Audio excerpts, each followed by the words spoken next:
إن الله وملائكته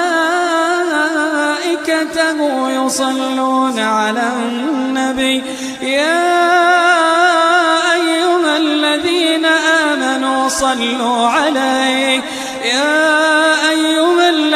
آمنوا صلوا عليه وسلموا تسليما. بسم الله الرحمن الرحيم الحمد لله رب العالمين.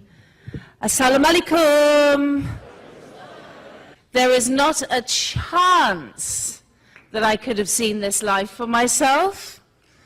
But I'll tell you what, had I seen how happy I am a year ago, I would have been very pleased and very grateful for the path that I've been led to take, alhamdulillah, for my luck.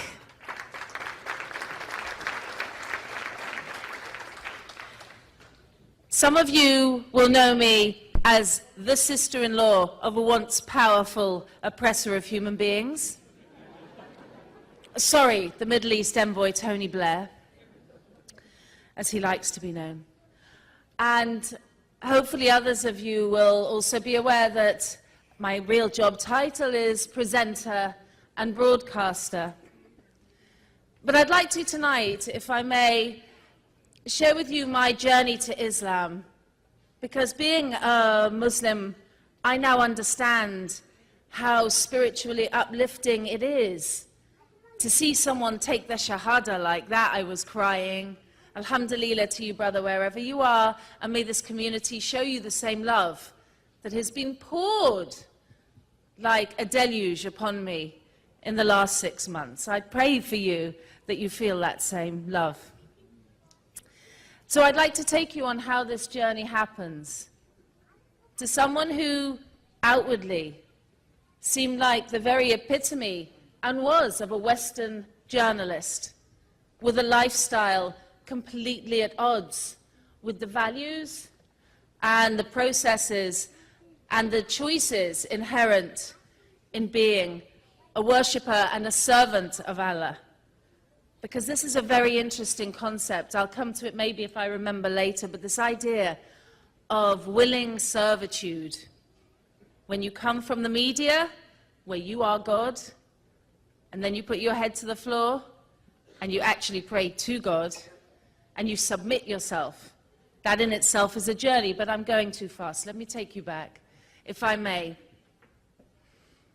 When I was a child, I grew up in your average North London household in the 70s, which is to say that both my parents were drunk a lot of the time. My father was a lapsed Catholic. That means that he drank a lot of Guinness and got a lot of women pregnant. He also used to sing hymns when he'd had a drink. It sounds a lot gloomier than it was, and this isn't a knocking Catholicism, but there is a lifestyle that means that secularism has overtaken the popularity of belief in our communities in Britain. My mother was what you might be able to call perhaps a superstitious Christian. So she would never go to church, and she'd never talk about religion, but she would hang crosses around her bed to ward off evil spirits. So those symbols were there in life.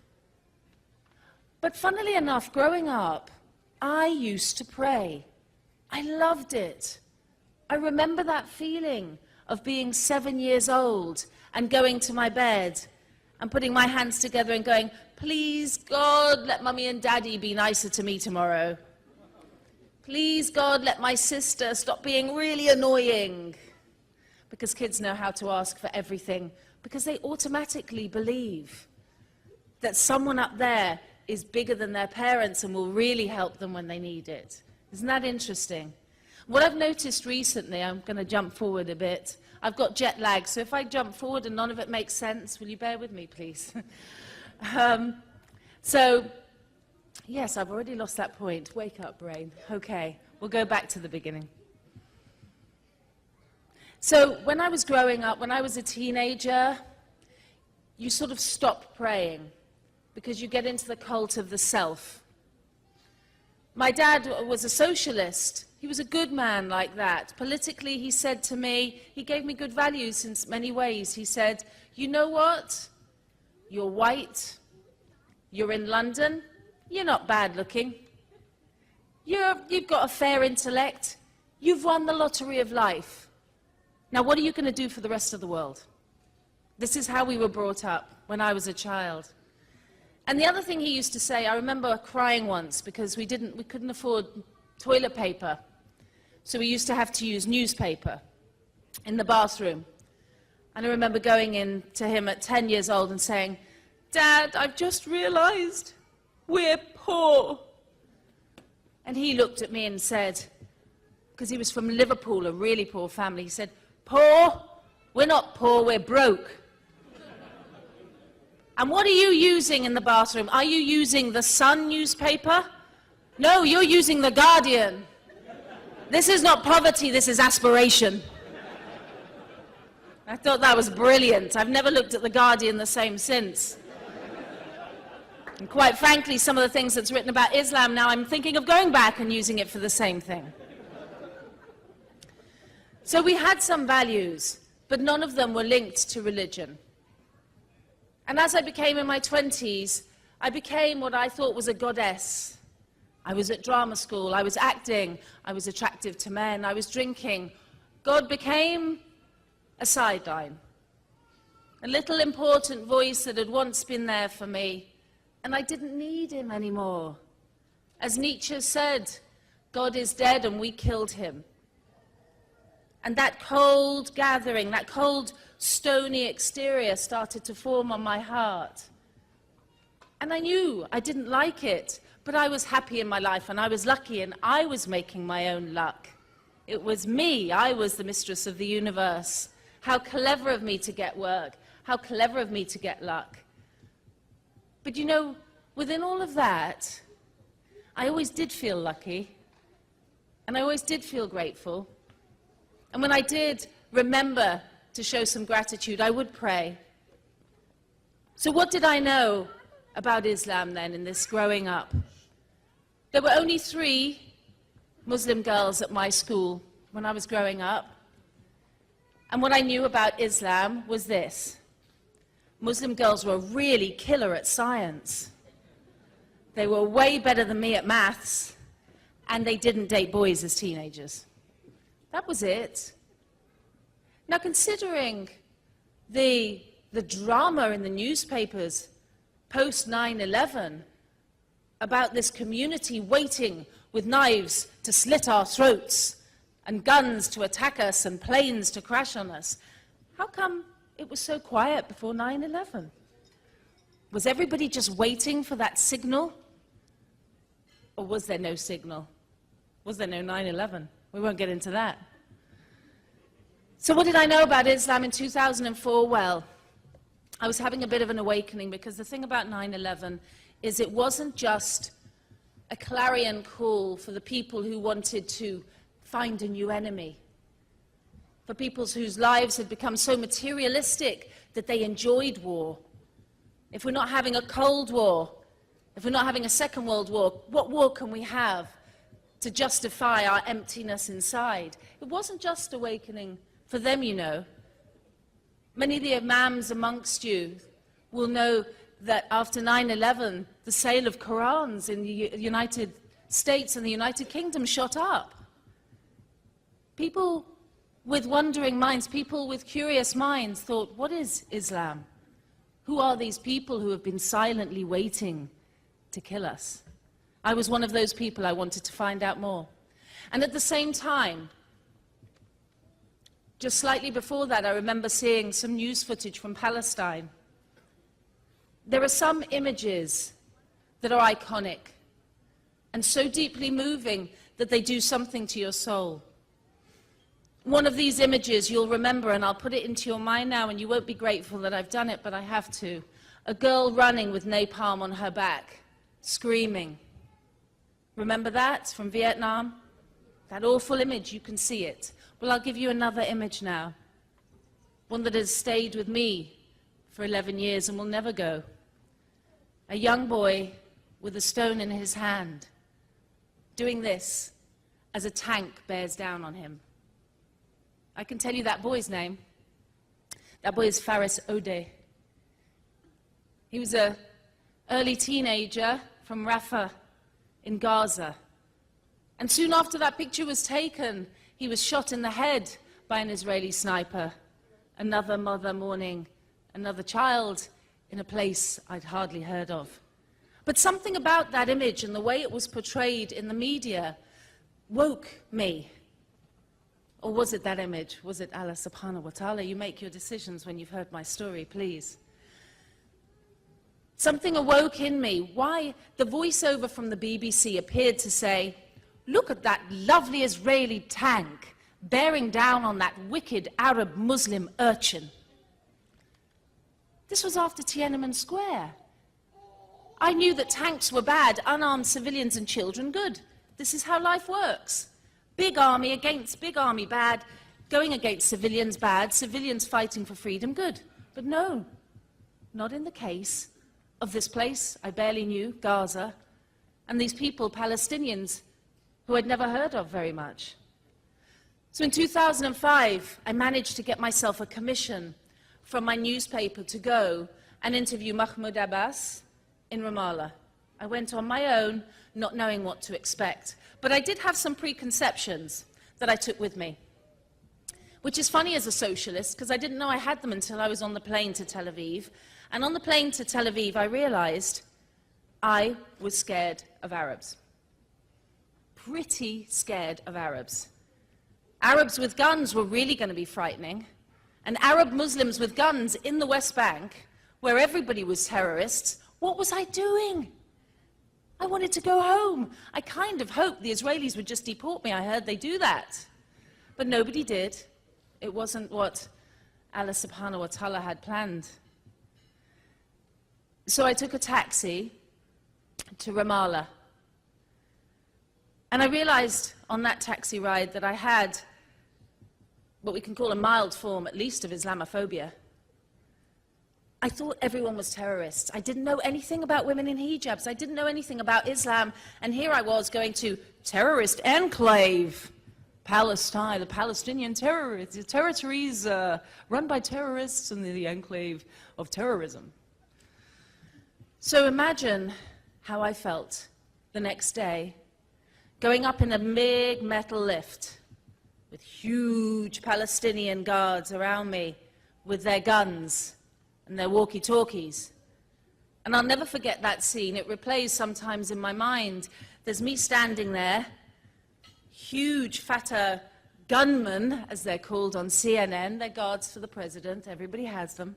Get over it. And I'm standing there, and one of them says this, Bukra, bukra, yalla, yalla, yalla, inshallah.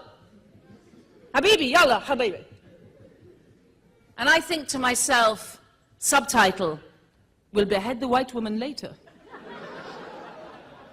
This is what I heard. This is what I was hearing every time they spoke. I thought, I've seen this movie and it doesn't end well for the white woman. It's not good. What am I doing here?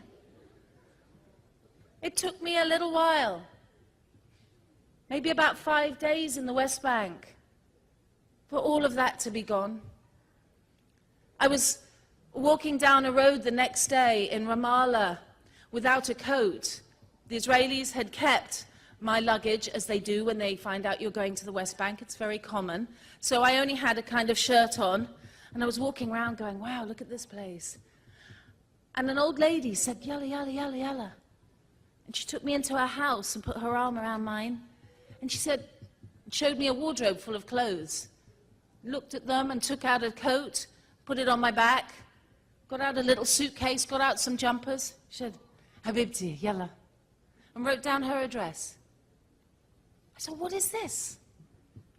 I've never encountered such instant generosity to a stranger.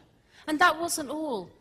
Everywhere I walked, hello, how are you? Salam alaikum. The full-back position I was beginning to realize for the Palestinian people, Muslims and Christians. I will never forget that there are Christians in the West Bank and Gaza, enormous, any of us here. but their fallback position is the same. You're welcome. You're our friend. If you come in peace to a Muslim area that is under attack, wherever you are from, you are with us and we will take care of you. That was the message I was getting. And it was starting to break down what I knew about Islam, or thought I knew. In 2007, I went to Lebanon to see the damage wrought by Israel. I'm not going to go into politics, but this is my life, so I'll tell it how I like. I went to see the damage wrought by Israel. As a journalist, I went to write about it. And I was going to be met at the airport by two representatives of a certain political Lebanese party, whose name I'm not allowed to mention here. And I presumed that the representatives of this party would be men, big beards, big turbans, big cloaks. So imagine my surprise at Beirut airport when two funky young women in tight tops that went down to their knees and jeans and hijabs turned up and said, "Salam alaikum," with an attitude that was kind of like Beverly Hills meets the hijab. You know?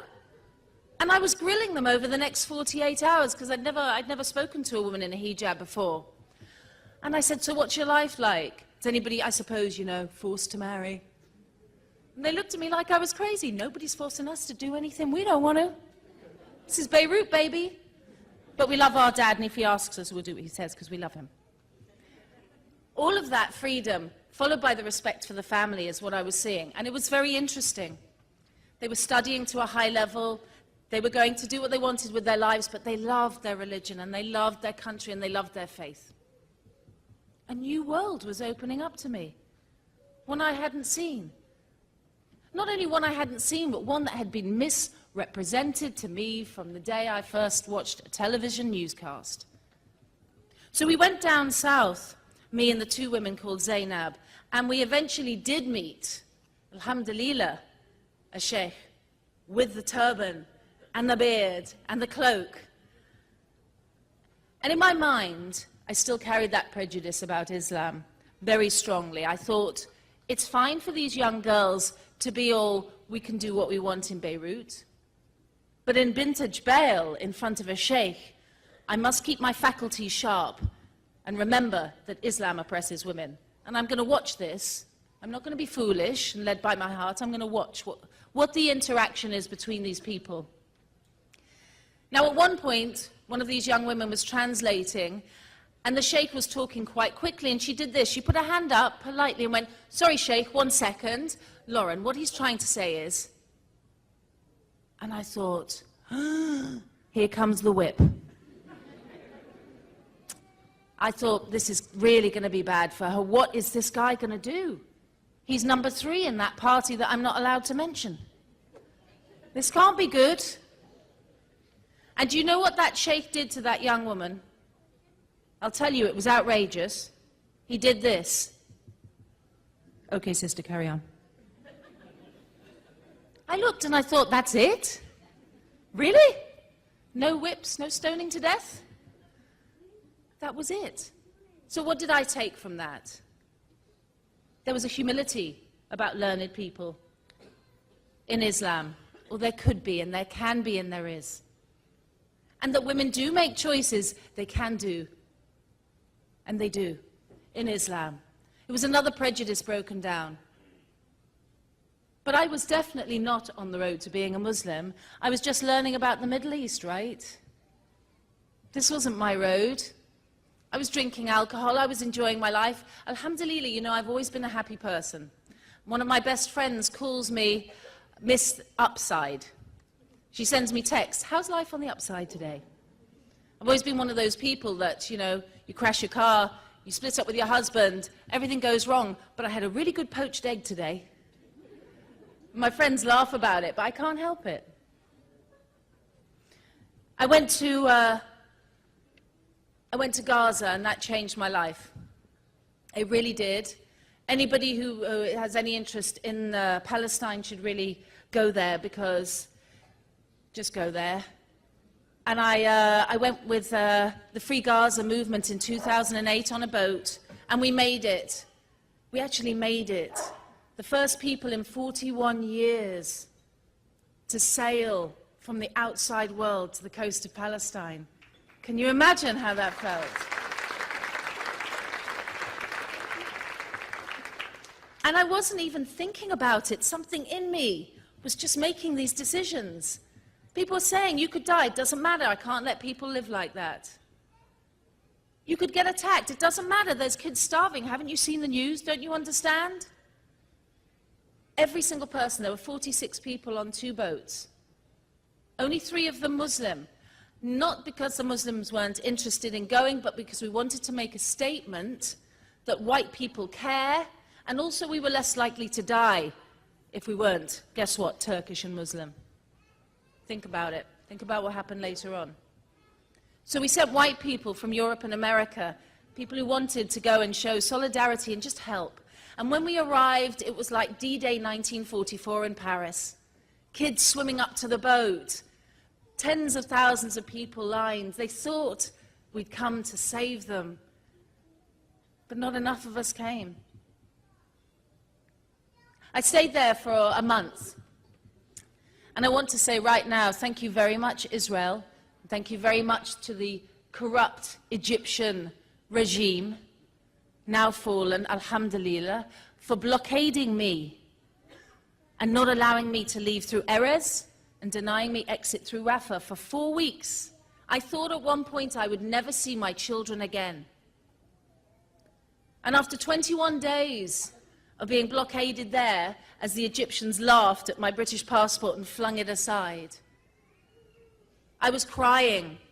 I was crying in the town square just because I'd spoken to my daughter on a phone, and a lady came up to me and she started speaking in Arabic, and I got a friend to translate, and she said, "I'm so sorry that you miss your children, and I understand." And she was crying for me. And I said, what's your story, sister? She lived in the West Bank, and one day she had left her village just to go to a funeral in the next village. And she had her bag of documents with her, and when she passed the Israeli guards looking her in her prison, she said, "I'll be back later. Okay, remember me, I'll be back later." And when she went home that evening, on the same day, with the same soldiers, still on the same shift, she said, "It's me, I'm going to go home." And they went, "Whoa, whoa, whoa, let's see your documentation." And on her documentation it said, "Born in Gaza," not the West Bank. So they said, "Gaza." And she went, "No, no, no, no, no, West Bank, I live here. Look, here's my children, here's my utility bills, what? Here." You know what they did? They bundled her in the back of a military vehicle, they took her to the Erez crossing, and they threw her into the Gaza Strip. It's been 4 years now, and that woman hasn't seen her 2 sons or her husband, and she will probably never see them again. And she cried for me. She was crying for me. Like she'd forgotten her pain and she could understand. 21 days compared to 3 years. I thought, what is it? What is this wonderful empathy that I'm seeing? But I still wasn't interested in Islam. I was interested in the Palestinian question, you understand? And maybe, whereas I'd been an Arabophobe, now I was an Arabophile. Which is fine. That's okay. We can like other cultures. But you don't have to change religion. And then one night I remember going to the Rafah refugee camp, where I was to have iftar during Ramadan with one of the poorest families there. They'd invited me. And as I arrived in this cement block room, just a rug on the floor, 16 filthy mattresses piled up around the walls where 16 people would sleep that night, women, men, children.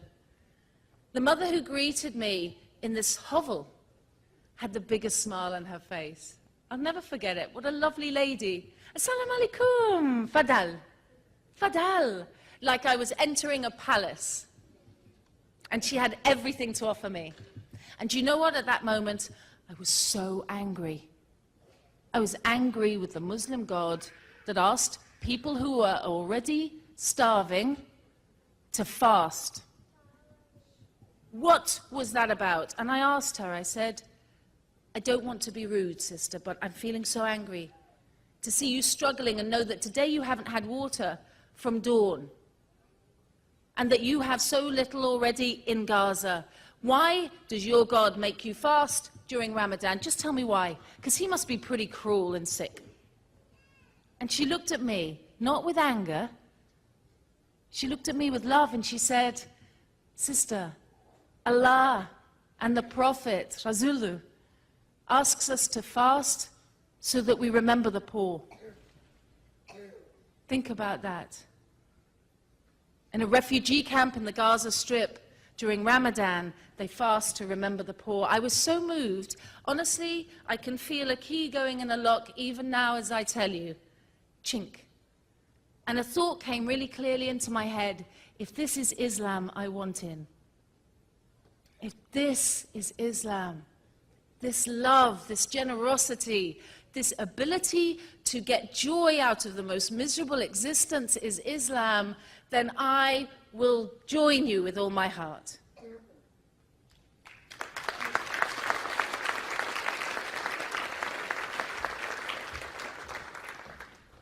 Part of everybody's journey to Islam is dawah. How do you hear the words from the Quran? How do you hear the words from the Sunnah? I was still not looking for Islam. I put that thought away. And when I got back home, I was taking taxis because I gave up my car. And the taxi drivers were in North London. They are Somalis and Eritreans. And brothers and sisters, I respect why Islam, but I'll tell you, Somali taxi drivers are lethal at dawah, man. They are lethal. You can't get in a cab and just say hello. They're like, as the Prophet once said to his wife, Khadija, and you leave with a hole. You've got a whole journey there.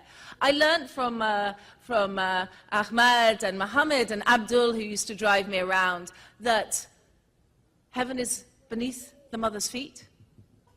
You've heard that one, I'm sure. And how the Prophet, peace be upon him, answered a request about who should be respected in the house, the mother, and then the father. All of this dawah. Somali and Eritreans. And you know what else really got me about them? They were all very humble men, shy seeming, and they worked 18 to 20-hour shifts to send money home. And then they'd work extra shifts to make sure that their children had what they needed and to make sure they could go to a half-decent school in a half-decent area. And they loved their families. And I thought, do you know what? I don't know a single non-Muslim right now who's looking after his family like this, and I didn't. Not one man could I think of outside the Muslim community in London who was looking after anyone but his wife and that one child. They weren't looking after their mothers, their fathers, their uncles, their aunts. Psh, do it yourself. Go and get a job. If you're a grandparent, go into a home. But these Muslims were looking after each other. I started to feel this love building in me. And then I went to Iran, and I was working there for Press TV, reporting on the Al-Quds Day rally, and I went to a mosque. And the final thing fell into place. Because I'm an emotional person, it was never going to be, first and foremost, an intellectual journey. My journey to Islam was going to be one of emotion. And I sat down in a mosque one evening, and I just prayed naturally. I said, Allah, thank you. You know what? Thank you. I could cry thinking about that after what I've just told you. Because remember, I was the center of the universe. I was the one who was making things happen. And I didn't need to thank God, right? Because I was so clever and smart. And I sat there in that shrine and that mosque. And I said properly, thank you so much. You know what? I don't even need to ask you, not for one tiny little thing. Just thank you for this wonderful journey you've put me on. And please remember Palestine. And I felt a shot of pure emotional joy that sat me down on that floor for I don't know how long. Was it half an hour and a half? I have no idea. I couldn't move. I was glued to the spot with joy and calm and serenity.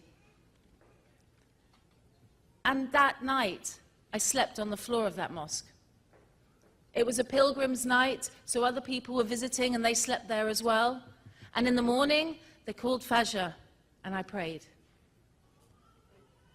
And in my heart, all of the anxiety, you know that train of thought you have, that list you have. You wake up in the morning, what am I going to do today? Clean the car, sort out the kids, buy the shorts, work, That list had gone. And I'll tell you what, brothers and sisters, alhamdulillah, it hasn't come back. I don't have that anxiety anymore. I just do things, and I pray, and good things keep happening, and I keep seeing the world through new eyes. And Allahu Akbar, I just want to say thank you to Allah very much for setting me on this path I didn't know I was on. And may I do good and work for your community as the wonderful people of ICNA are doing. And I support their efforts. If there's anything I can do to support you, may Allah help me to do that. Allahu Akbar, thank you.